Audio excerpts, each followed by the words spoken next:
We are live on the KCSNU here. Tucker Franklin, Matt Lane, barely bowl eligible. It's a college football show here, and there's a lot of college football going on, a lot of news, lots of everything going on. So stick with us. We'll give you everything you need to know. This is KC Sports Network, proudly presented by Emprise Bank. We are barely bowl eligible here on KC Sports. I appreciate you hanging out with us on today's episode. We're doing this live on KCSNU on the U. Throw up the U's for KCSNU. Appreciate everyone hanging out. Matt Lane and I are here to give you everything you need to know. College football transfer portal, schedule releases, and got some of the first wave of bowl games. Matty, how you feeling? Listen, it's officially bowl season now, right? Like we're here. It is officially time.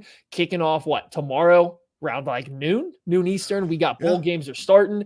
It's not the strongest start to the bowl season. That's the way it is most years. But we found the stuff. We found the games that you need to watch.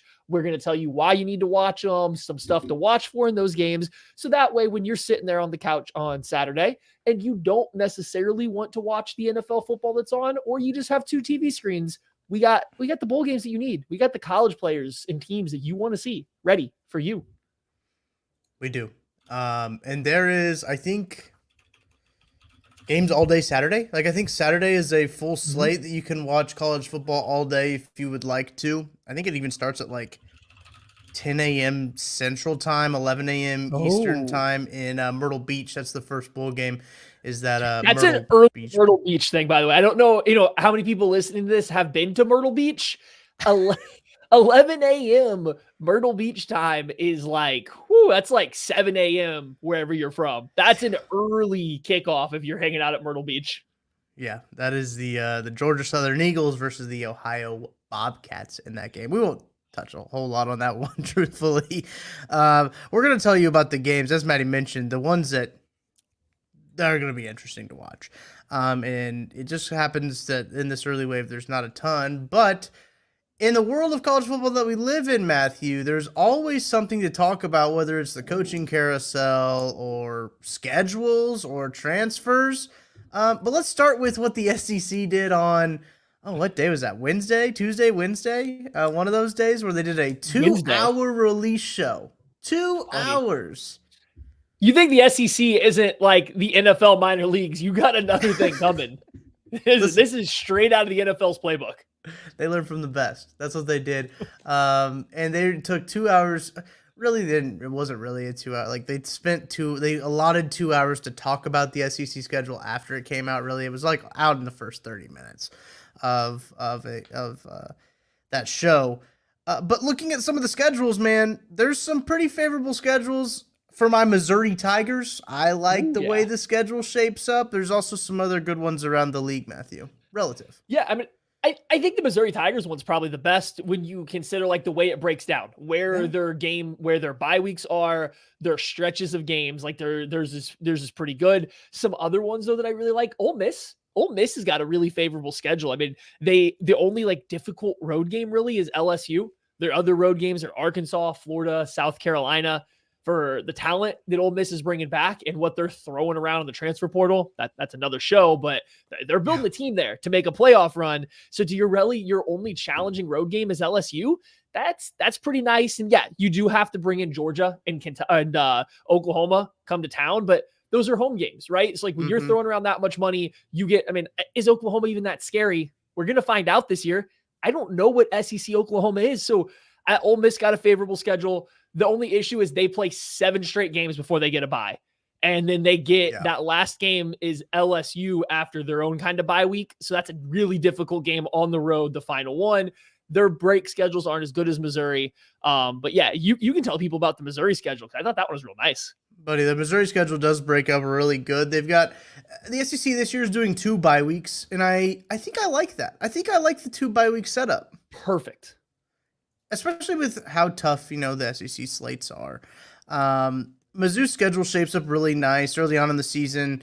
It looks like they should be 7-0 heading into Tuscaloosa, which is their hardest game. They host Oklahoma. They host Auburn, which I don't think Auburn's going to be as good, this year. I don't think they're going to have a huge rebound or anything like that. But go there. They host Arkansas. They host Oklahoma.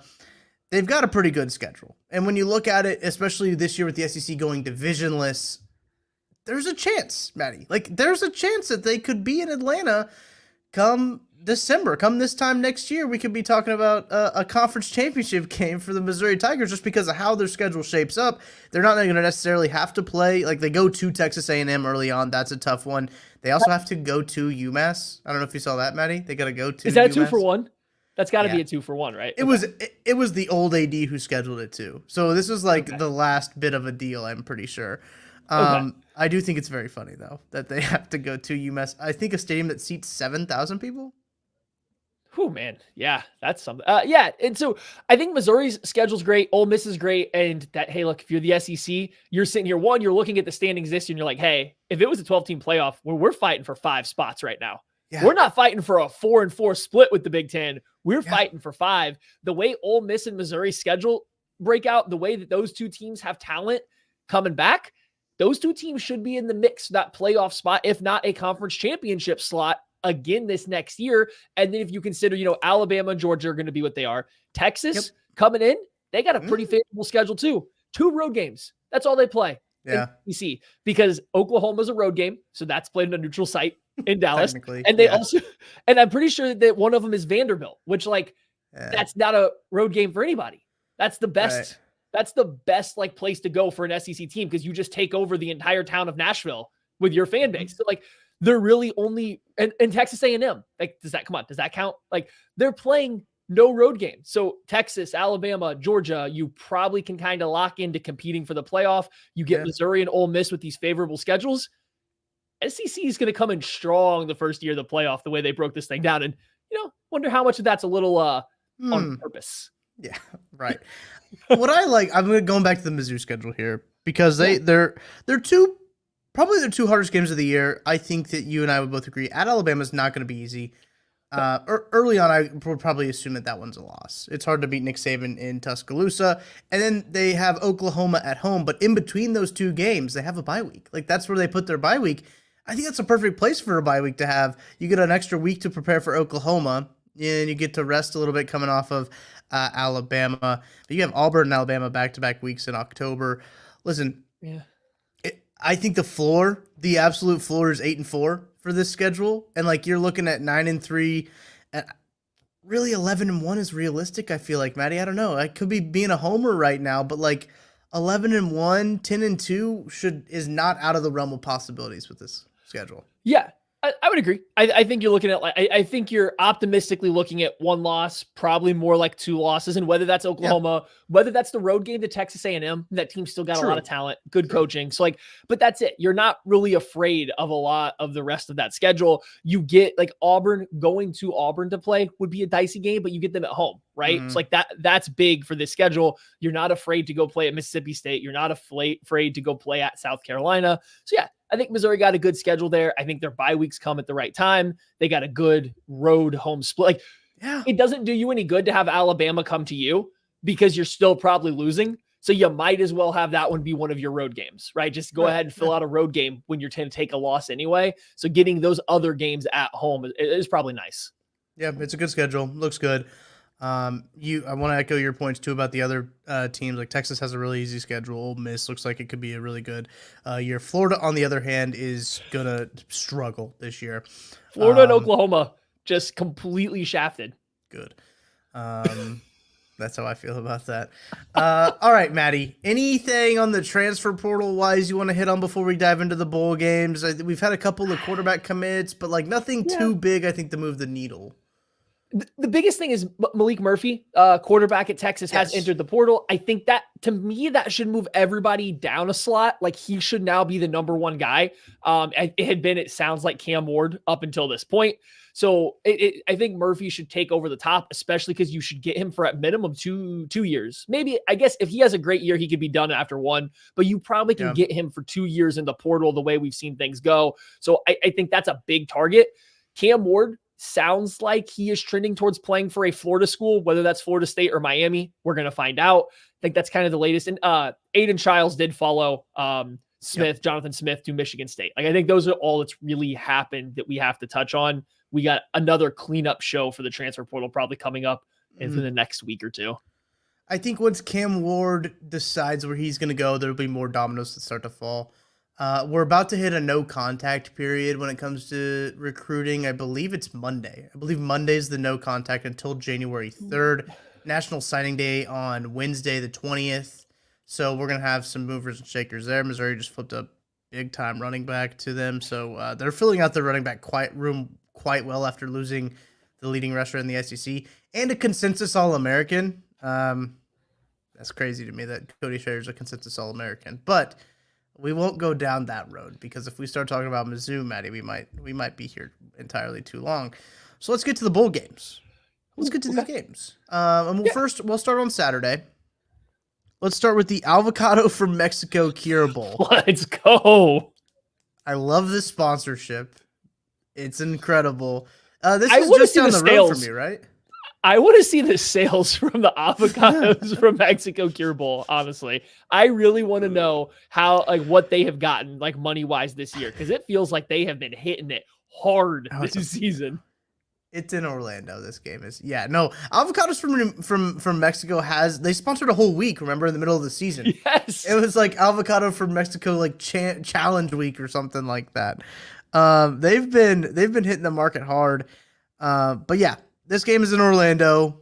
I guess I've heard that weather down there is not very good, so we'll see how that goes.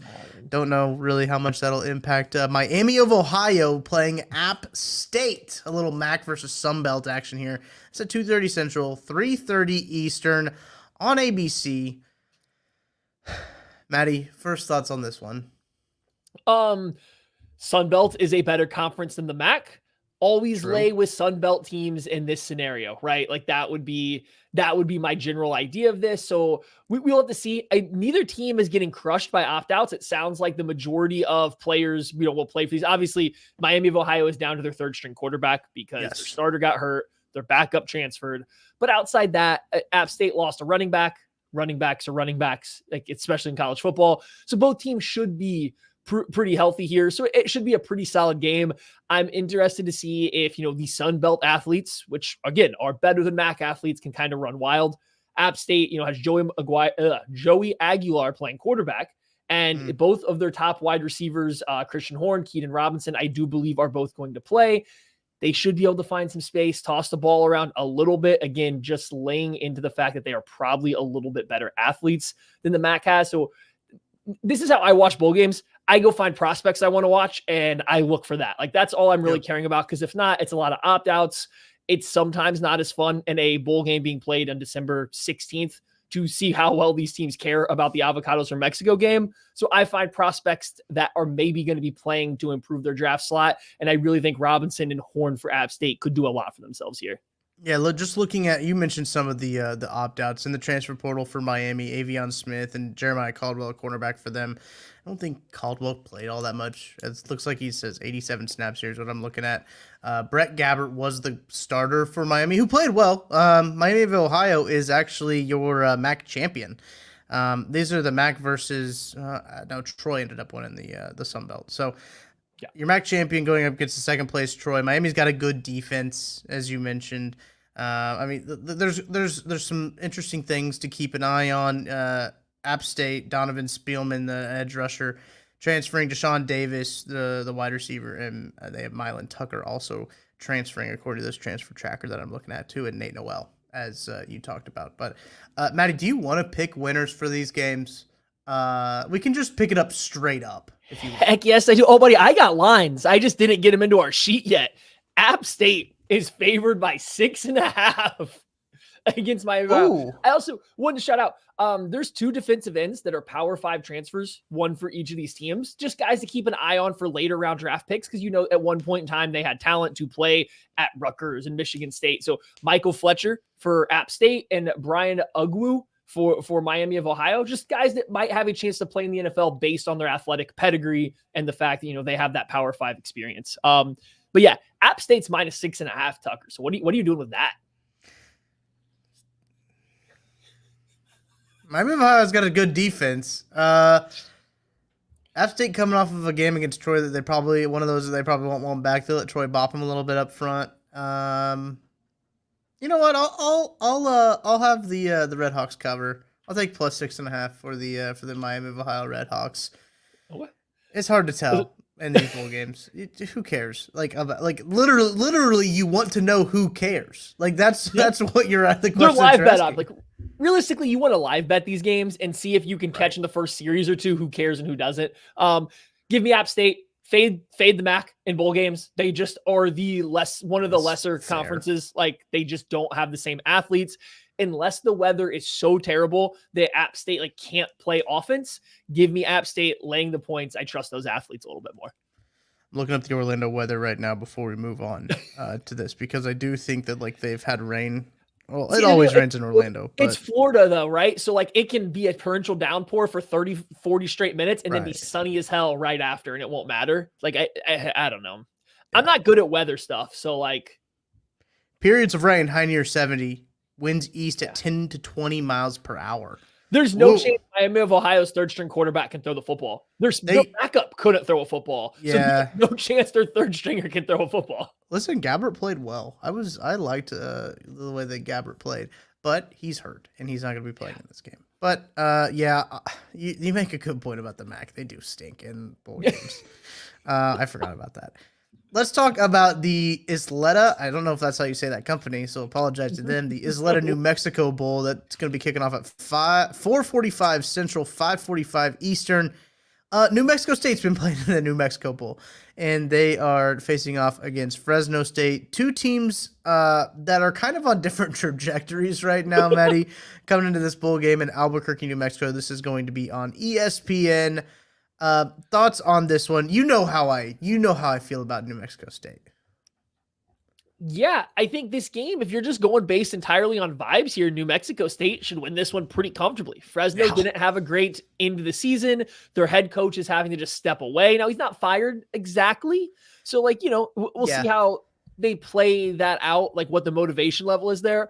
Fresno also, oddly, doesn't have a ton of at least announced opt-outs or transfer portal guys. Most players are still there. This is a team that everyone thought should be competing for the Mountain West Championship. That was their expectation. So are they going to go into this bowl annoyed that they're playing in the Isleta, New Mexico Bowl or whatever it is? Or are they going to be trying to get one for the skipper? I mean, literally Tim Skipper is who is serving as the interim head coach. Are they going to try to pull one out for him? Vibe. Yeah, it's an interesting one to base on vibes. The vibes are not high for Fresno State, truthfully. And you mentioned it. They were a team that was we were talking about them trying to go to the championship game in November. So, I mean, yeah. I really like New Mexico State. Diego Pavia is one of those guys I love to watch play football. He's gonna go down as a New Mexico State legend. Jerry Kill is a New Mexico State legend. Those guys, they're probably gonna want it more, I would assume. They can get 10 wins, right? I think with this one they could get a 10-win season for New Mexico State. They did lose in the Conference USA title game, but I mean, man. I really like this New Mexico State team, just the way that they play. And again, Maddie, this is a strictly vibes pick for me. This is a strictly vibes pick, as New Mexico State's favored by 3.5, playing in New Mexico in Albuquerque. I'm gonna take the Aggies in the 3.5. I think they're gonna want it just a little bit more. You mentioned the opt-outs, not a whole lot for them. Trent Hudson, who did have 35 catches and 10 touchdowns, is in the transfer portal. I think he's their leading receiver. So that's probably the biggest opt-out, I think, amongst them. Second leading receiver, sorry. But he mattered, and you compare that to anyone for Fresno State. They didn't lose anybody. They have their other 3, I believe, leading receivers coming back. They have their running back, quarterback. They kind of have everybody coming back for Fresno State. Who are you picking? New Mexico State, I thought they played Liberty pretty well. The fact that they were able, especially with the backup quarterback, to kind of hang close enough there, I will give them this because I think they care more. But if this comes out and Fresno State cares and they play to their talent level, they'll win comfortably. I just can't pick them to do it at this point. I think it's fair. All right. let's get to a couple of we only got two more games because like we mentioned, this slate early on, not the strongest games, but these I think, Maddie, are the two biggest games that I've got my eye on. All these games that we're talking about are on Saturday, by the way. I don't know if I mentioned that. This is at 6:30. It's the Starco Brands LA Bowl presented by Gronk. It's the Gronk Bowl. It's the Gronk Bowl. UCLA, Boise State. Boise State coming off of some momentum. They hired the coach that they want. They got the running back coming back. I can't really pronounce his last name because I don't know why, but I always struggle to pronounce his last name. Ashton Jeanty? Yeah, right? I always want to say I don't want to say Jeanty. There's a letter I want to add to it. I want to call him Gentry every time, and it's definitely Maybe not Gentry.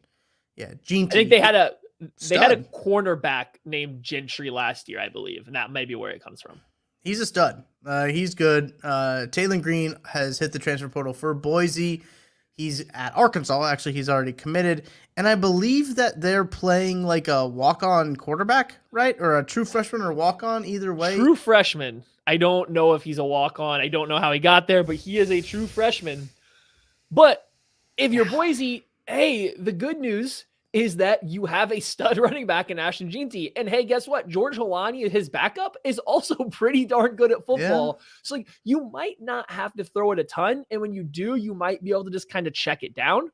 And on the other side, Latu for UCLA, he has opted out to go to the draft. That's big. They do still have both Murphy twins along that D line, and that defense has kind of been really good all year.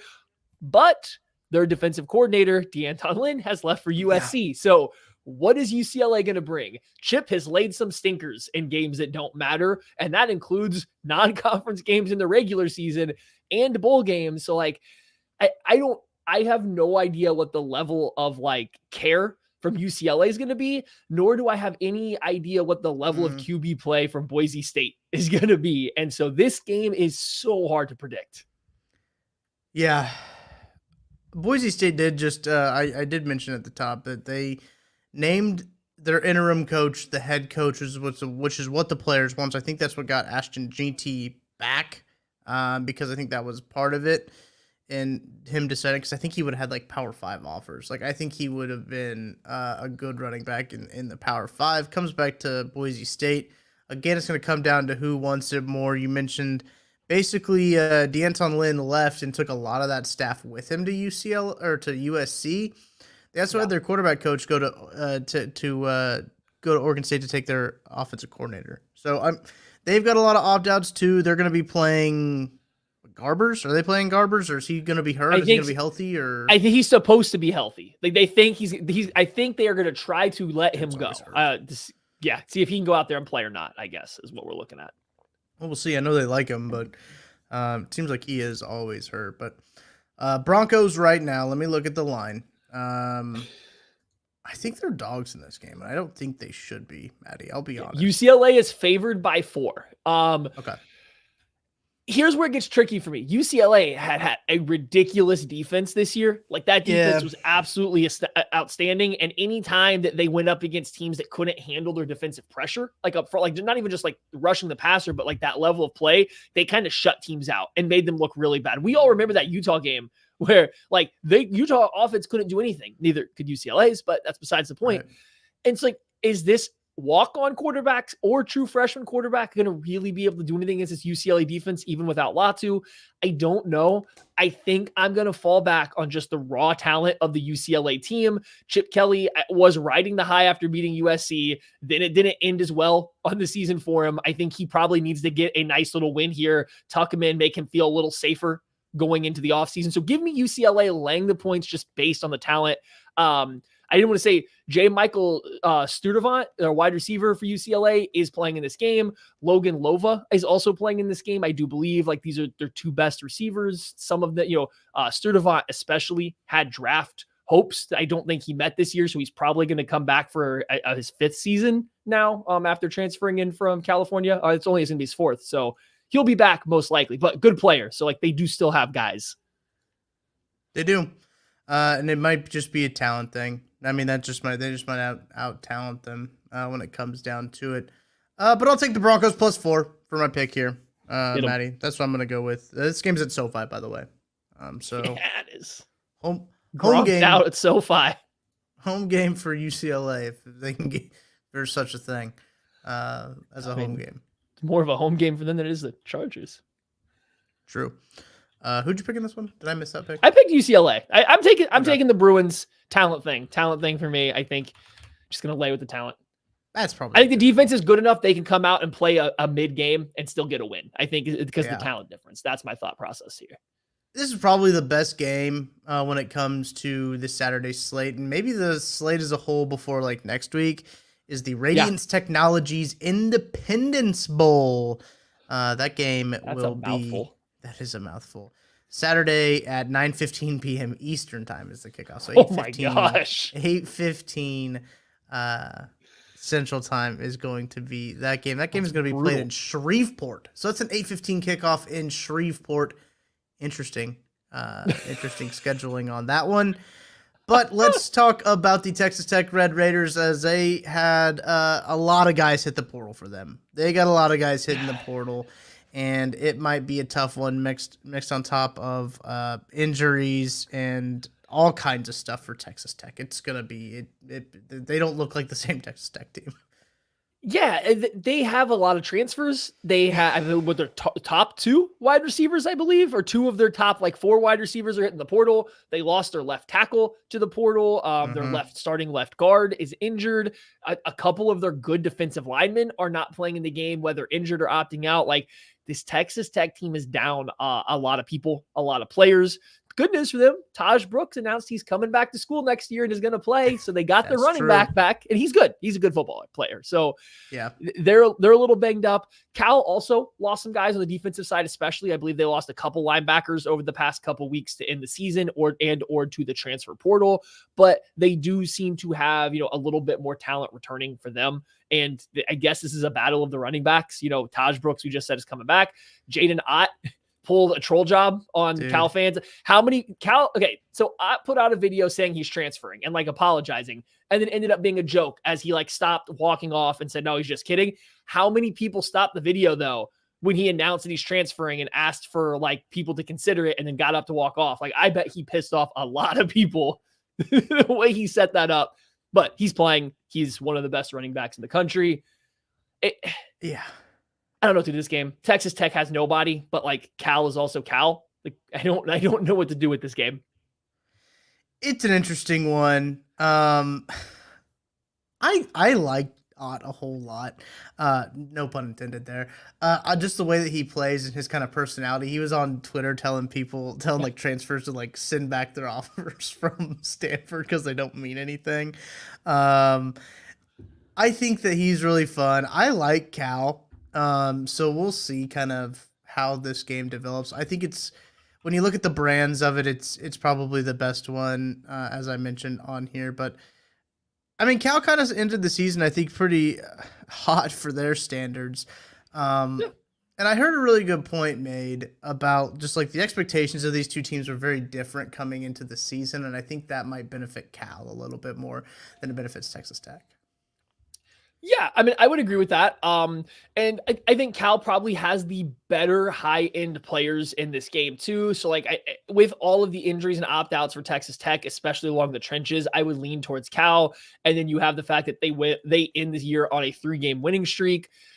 They probably are feeling pretty good about where they are. They probably are going to have a little bit of energy for this game. They have both of their like best wide receivers also playing in this game that are coming back. Like Taj Davis is no longer with the team, but their two other guys had more yards, Jeremiah Hunter and Trond Grizzle. That's quite a name. Grizzle. Both, he's a freshman, I believe, or he's a younger guy, but they're both going to play in this game. That gives them some he's a sophomore. That gives them some firepower.